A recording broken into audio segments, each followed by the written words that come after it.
In beautiful sunny California. You may ask yourself, how do I work this? No, that's the Talking Heads.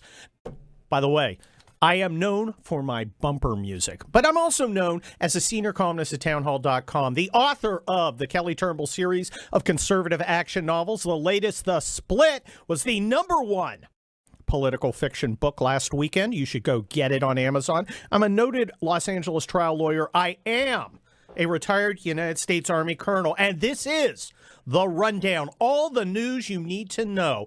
And let's get to a nugget that I found buried under the heap of current events. Joe Biden announces that the end of combat operations in Iraq. That's right. After a mere 18 years, America is finally done with its second longest war. It is done, Afghanistan being its longest war. 2 wars, they have come to indecisive conclusions, a lack of victory. Guys, 30 years ago, I was in the last land victory we had. I was in Desert Storm. Now, I ran a heavily armed car wash. I was no Pete Buttigieg. I was no Dick Blumenthal. I was no hero. But I did show up. But this is a symptom of a larger problem, which is an American military that is, it's absolutely lost its bearings. We have a military that is not focused on victory. We have a military that is focused on political correctness. We will be touching base on that today and throughout the rest of this week, where I will be here for Hugh Hewitt. But let's, speaking of Joe Biden, now he didn't say anything quite as amazing as he did yesterday. Can you play the shortcut from yesterday? Oh, because Joe Biden, he's not in a good place, folks. What? Okay, that's the guy with the finger hovering over the red button, folks. That's Joe Biden. Now, he had another one yesterday at a White House American with Disabilities Act speech. Cut number 2. Chairman Leahy, Leader McCarthy, Senator Casey, Congressman Scott, Congressman, where is he? There you are, Paul. You understand this better than anybody does. I want to thank you, Congressman, for all your work. And I want to thank you all for being here. Second, by the way, where's Mom? Mom, is she here? Oh, she's watching.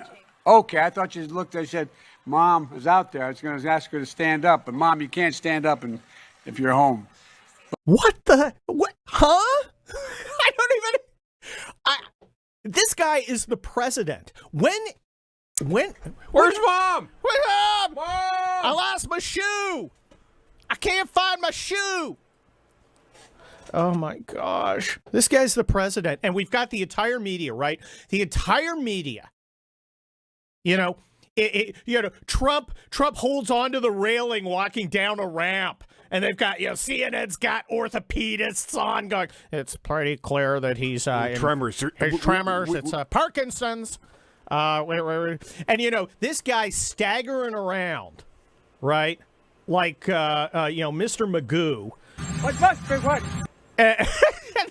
Yeah, I'd like to see somebody at the White House press room, Jen Psaki. Yeah.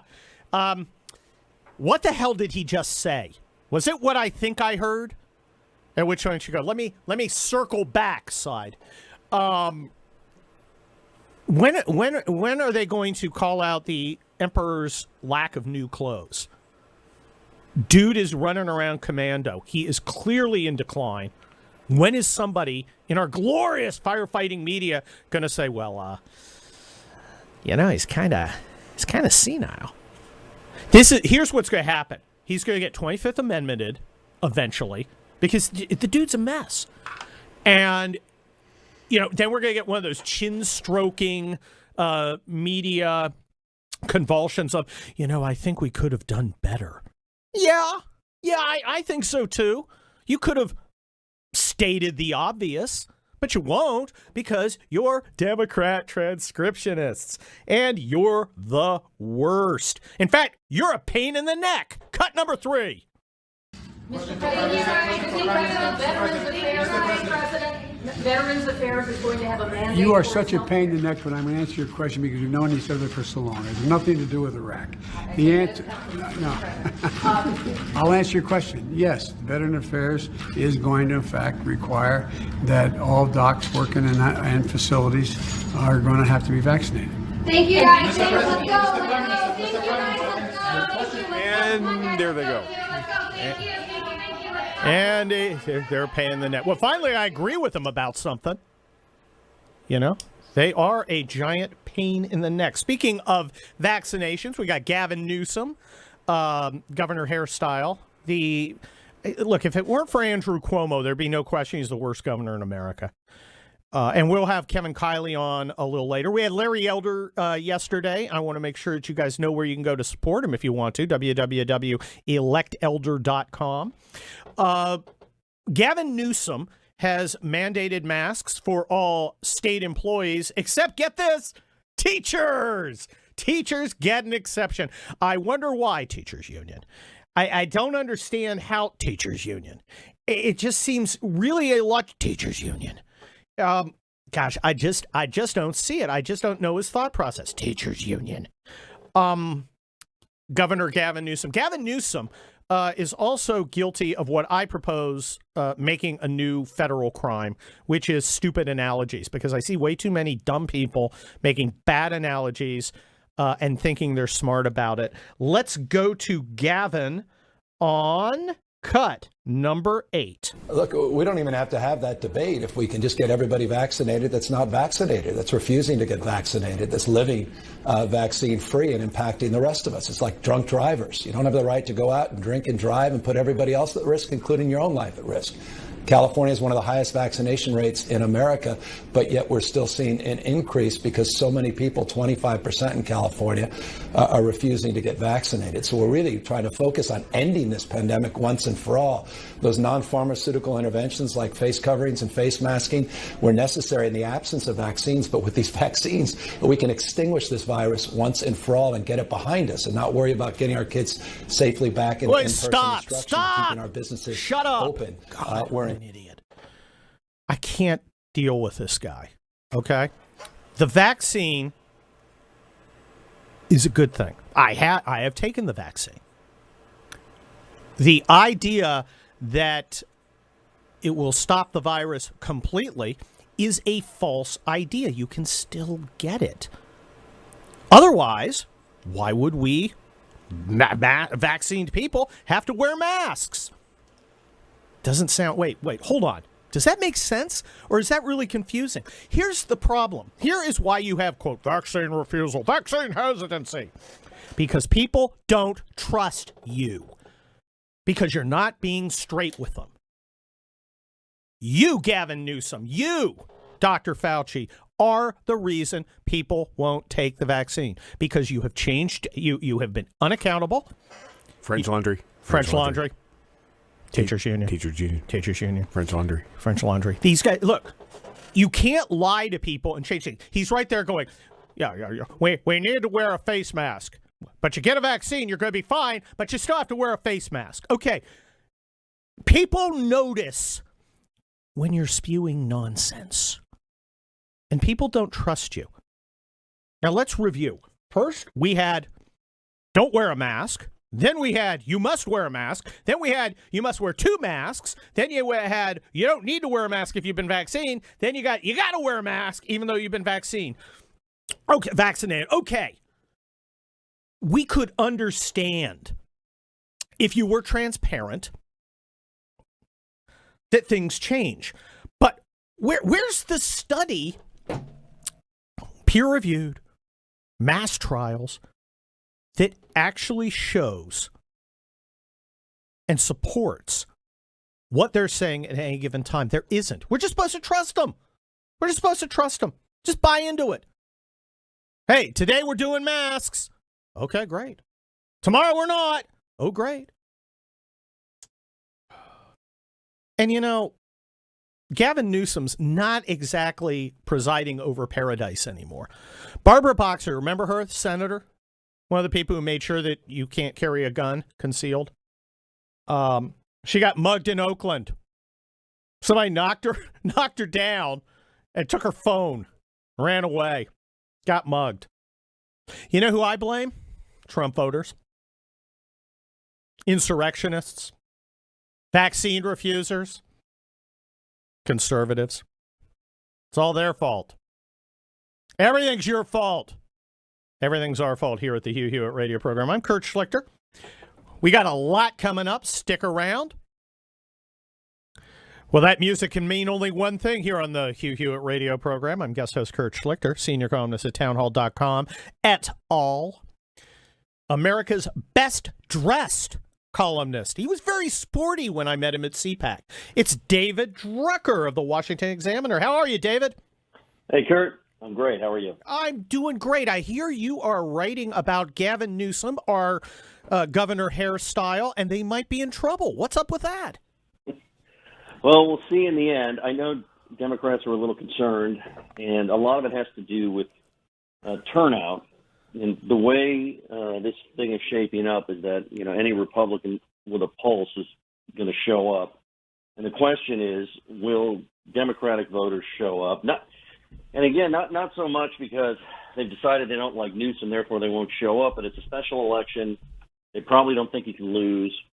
They're not as galvanized or enthusiastic to go in mid-September in an off year where Republicans are. And in the meantime, Newsom is navigating all sorts of political pressure. COVID is still a problem. Oh, he's a disaster on COVID. He's trying to enforce masks on everybody, but his pals, the teachers, not them. Right. So and by the way, the reason I sort of was waving off COVID and getting to a different problem is the people I talked to said COVID isn't really necessarily his problem, even though the fact that it hasn't gone away is a problem. What they told me is really popping off the charts is the homelessness issue and the crime issue. And absolutely. These are statewide problems that are registering with swing voters. And so you put turnout together with multiple political pressures. I haven't even gotten to the wildfires and everything else. And all of a sudden there's a chance for lightning to strike and help the recall question, which, as people may know by now, the question of whether or not to recall Newsom has to pass with 50% plus one for whoever wins the replacement ballot to be elected in his place. It creates a combination whereby it's possible the recall question will overcome the mathematical disadvantage it faces in that registered Democrats in California, 46% of registered voters in California are registered Democrats, just 24% are registered Republicans. The rest are, in local parlance, no party preference, registered independents. And so, we'll see what happens, but it looks like this thing, at least for now, is a real race, and I'm not sure that the governor has yet settled on a strategy for how to handle it. Well, what we're seeing out here, David Drucker, is a lot of this recall is a giant Trump operation. And I think that's a selling point for the folks who are likely to turn out. If you want to get Republicans out there, you paint this as a Trump operation. The Democrats have kind of rolled the dice on this because while there are several prominent Republicans on the ballot, there are no prominent Democrats. They have no fallback. It's kind of like an accused criminal saying, "Hey, I don't want you to instruct on second-degree murder. It's either first degree or you acquit." It's kind of rolling the dice. Well, it is, but it's sort of a double-edged sword here because on the one hand, if a prominent Democrat had run, then the signal would have been it's okay because even Democrats think Newsom has to go. So by creating a scenario where for Democrats it's Newsom or bust, then the thinking is, look, there may be a lot of Democrats who are unhappy with Newsom, but do they really want to elect a Republican in his place? Now, from the outside looking in, you may look at all the problems California has and say, well, why would it matter? The legislature's Democrat, all the statewide supermajority Democrats. Supermajority Democrat. Yes, correct. And it wasn't even like that when I covered Sacramento, so it's just gotten more Democratic over the years. But look, Kurt, you know how this goes. I mean, states have their psychology. Some states are strongly Republican. They wouldn't elect a Democrat living or dead or somewhere in between. And California's been the opposite. They wouldn't elect a Republican living dead or in between. And I think that's what Newsom is just banking on. And look, Trump, even though he motivates a lot of Republican voters, only got 34% of the vote in 2020. And I think that's why they preferred that no Democrat run on the replacement ballot. And so that's what he's got. So now we'll see if it worked for him. What does it mean if Gavin Newsom is recalled? And we've got about 30 seconds left. I think it means that Gavin Newsom's leadership failed. Now, Gavin Newsom is still getting approval ratings in the high 40s and low 50s. So he's not flatlined the way Gray Davis did 18 years ago when he was at like 22%. But it is going to mean when this happens in California, and there's a political earthquake in California about once every 25 years, so this is happening a few years early, I think it'll be a big rejection of his leadership and his inability to deal with the multiple crises the state is dealing with. I'm always hesitant to say that there's some political change afoot because I want to see if the voters really start changing their behavior. We haven't seen any evidence of that yet. Well, David Drucker of the Washington Examiner, I'm sorry we didn't get to play my new favorite game, What the Hell Did Joe Biden Just Say? But maybe next week here on the Hugh Hewitt radio program. I'm guest host Kurt Schlichter. Hugh Hewitt. I am Kurt Schlichter, senior columnist at townhall.com. Noted Los Angeles trial lawyer, retired United States Army colonel, and author of the best-selling new novel, The Split, the sixth in the Kelly Turnbull series of conservative action novels. They've got guns, they've got liberal bashing, and they've got more guns. You want to get it. The Split. It's got crocodiles, too. So something for everybody. Next is one of my favorite guests.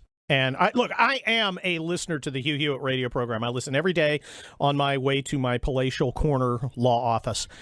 And I adore hearing Byron York every week at this time from the Washington Examiner. Byron, it is a real pleasure to have you join me today.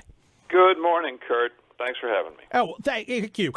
Let's get right to it. As you know, Joe Biden yesterday said something that was incomprehensible, but that's nothing new. This guy is manifestly in decline. When is the media going to point out that the emperor has no clothes? He's frankly walking around commando style. You know, it is odd. There was a video that went viral of the president saying something unintelligible, and people had supplied their own captions to Guilty. it. But the deal is if you just approached it in good faith and said, well, what in fact did the president say? You couldn't figure it out. True. And so that happens a lot. And you saw in the CNN town hall, the president, lost his train of thought a number of times. I think what the president's opponents should do on this. He's clearly slowed down. I mean, there's just no doubt about it. Look at pictures or video of Joe Biden a decade or two ago, and he is clearly slowed down. I don't think conservatives or Republicans should be out saying he has dementia, anything like that. I think anybody who knows a real dementia patient knows that's not the case. That's not the case. But he has slowed down. This is the world's most demanding job, and the voters decided to give it to a man who will start it at age 78, and if he serves only one term, will finish it at age 82, which is completely new ground for the presidency. Ronald Reagan he was elected took office at age 69, finished at age 77. There was a lot of talk in his second term about him slowing down, becoming senile. Well, in fact, he later did develop full-blown dementia. Later he did. He developed Alzheimer's disease and ultimately died of it. And I think, look, I disagree with you a little bit. I think that Joe Biden, and I'm not trying to be mean here. I'm not trying, but this is the president of the United States. This is the commander-in-chief.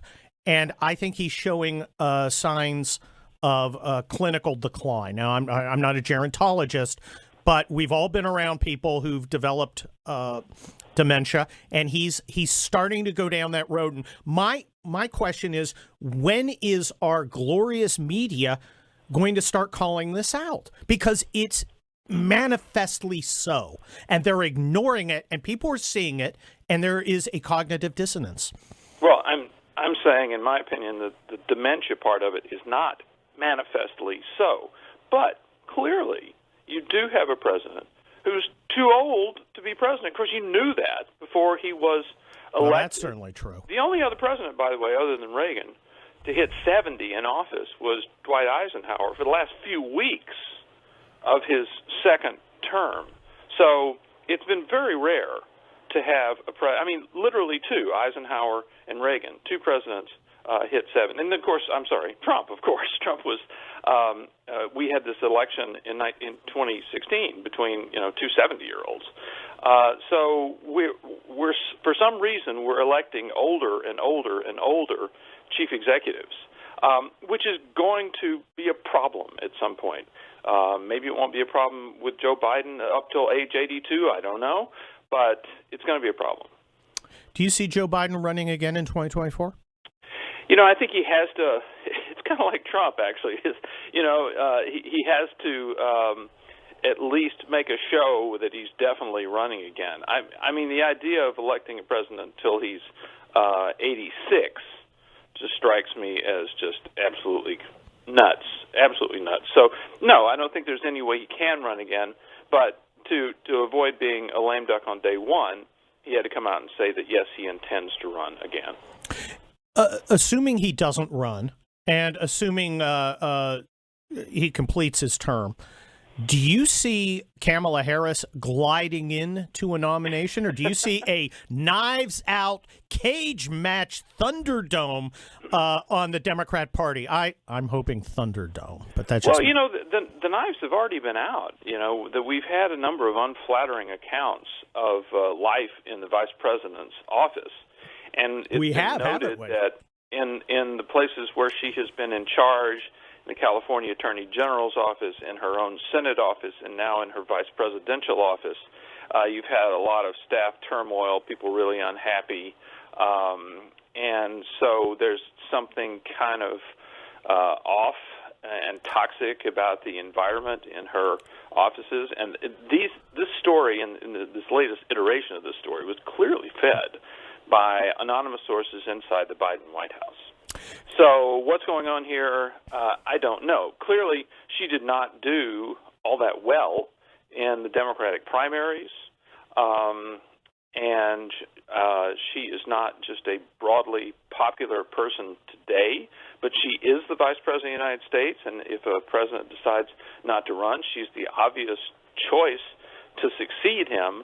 So I think that your scenario is probably correct, that there's going to be a big fight between people who support her and say the vice president should succeed Joe Biden, and people who say, no, look, we need a candidate who can win, and she could be quite vulnerable in 2024. My dream, Byron York, is Ron DeSantis versus Kamala Harris. I can't tell you how much I would love that to happen. Let's shift over to Congress. Nancy Pelosi did something that I believe is pretty much unprecedented.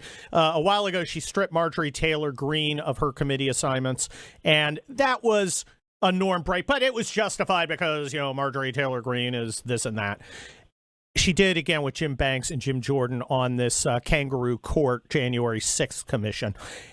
This breaking of norms where the majority dictates to the minority their participation in committees. Is there going to be payback when the Republicans retake the House? Because I think there has to be, and it has to be brutal. There is absolutely going to be payback, because the one thing that's just true about Capitol Hill is that what goes around comes around. I mean, it just does. And so there'll be an opportunity. It could be the Republicans are in control of the House the next time. And it could be that one of the Democratic fringe members says something crazy, because they do. And it could be that the Speaker, say Kevin McCarthy, strips that person of his or her committee assignments. Byron York, what would you think of Kevin McCarthy saying right now, as soon as I take over, every one of the chairmen, a Democrat chairman, you're not going to be ranking minority member, I'm stripping you of your committee assignment. You're gone. You are off, and it's because of what Nancy Pelosi did. I'm willing to forgive and forget after that, but you are going to suffer this retribution.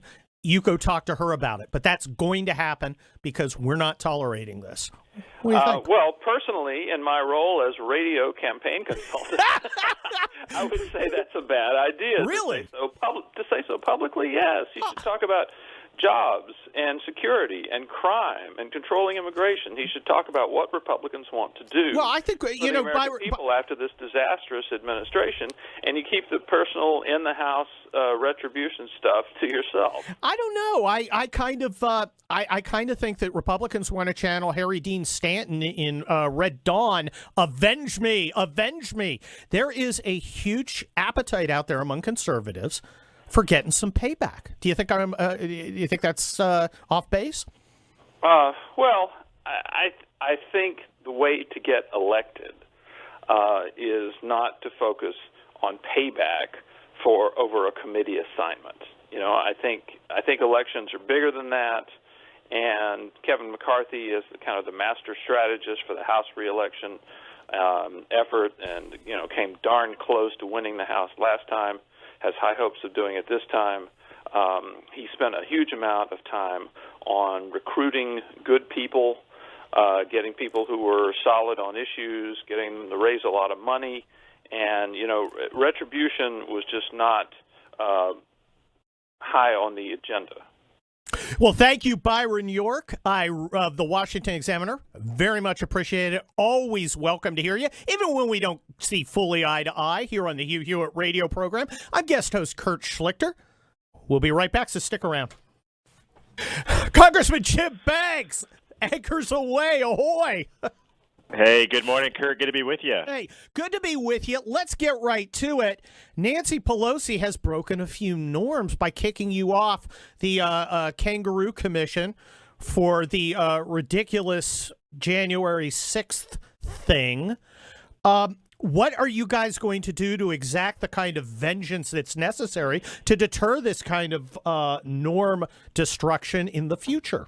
Well, that's a great question, Kurt. I mean, first and foremost, we're going to have a press conference here in about a half an hour. The group that Kevin McCarthy appointed to serve on the committee that she rejected.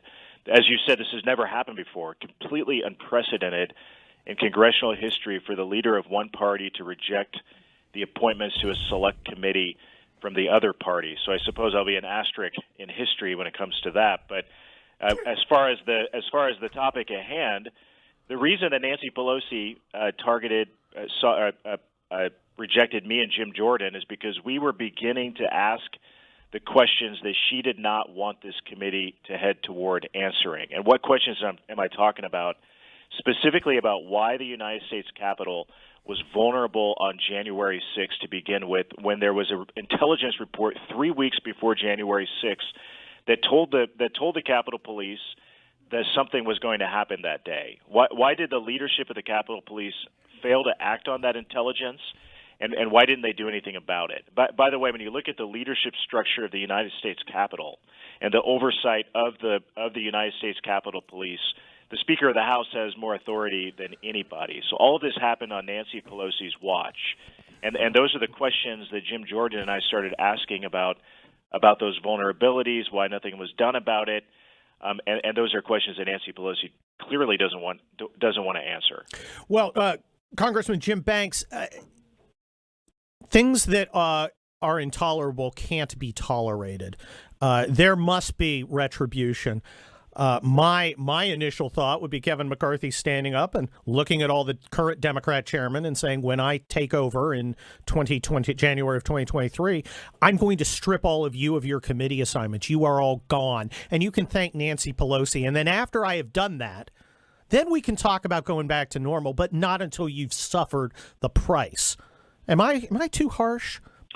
Well, she set a terrible precedent here, to your point. I mean, when Kevin McCarthy is the speaker, and he will be the speaker come January of 2023, there are a number of dangerous precedents that Pelosi has put in place, not just on this matter, but on a lot of other matters. But as far as, Kurt, when it comes to the January 6th committee, though, what I want you and all of your listeners to know is that we're not giving up. Jim Jordan, myself, the other three who were appointed, and more are going to be added to efforts designed by Leader McCarthy to continue down this path of asking the tough questions, demanding answers to these tough questions about what went wrong that day. And that's scarier to Nancy Pelosi and the Democrats than anything else, because this is all about a narrative that they've built that they want to talk about. They don't want to talk about what's going on in the country today with inflation and crime and the open borders, anti-Americanism and critical race theory, all of these unpopular things going on in the country.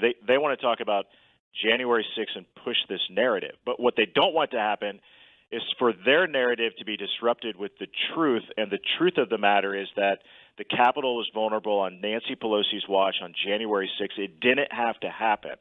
And last week, right before Pelosi announced that she was rejecting me to serve on this committee, I was meeting with the head of the Capitol Police Union. Now, Kurt, I thought Democrats were pro-union, right? But they refused to put the head of the Capitol Police Union on the stand in their committee hearing today, even when I demanded that they do so as the ranking member of the committee. They said no, they will not allow him to testify because he disrupts their narrative. Because what he would say is this, what he told us and what he's said publicly in other forums, and what he would say before the American people if he were on the stand today, is that the leadership of the Capitol Police failed the rank and file men and women who are the heroes of the United States Capitol Police because they didn't prepare them for what was going to happen that day, even though they had intelligence that said something was going to happen. They didn't train them for what was going to happen that day, and they didn't equip them and give them the best equipment possible to handle what was going to happen that day. So that is a complete disruption of the anti-Republican narrative that this committee is designed to foster, and it exposes the truth that all of this happened on Nancy Pelosi's watch, and they, as you know, they definitely don't want to go down that path. Well, Congressman Banks, I think that outside of Capitol Hill, nobody cares about January 6th.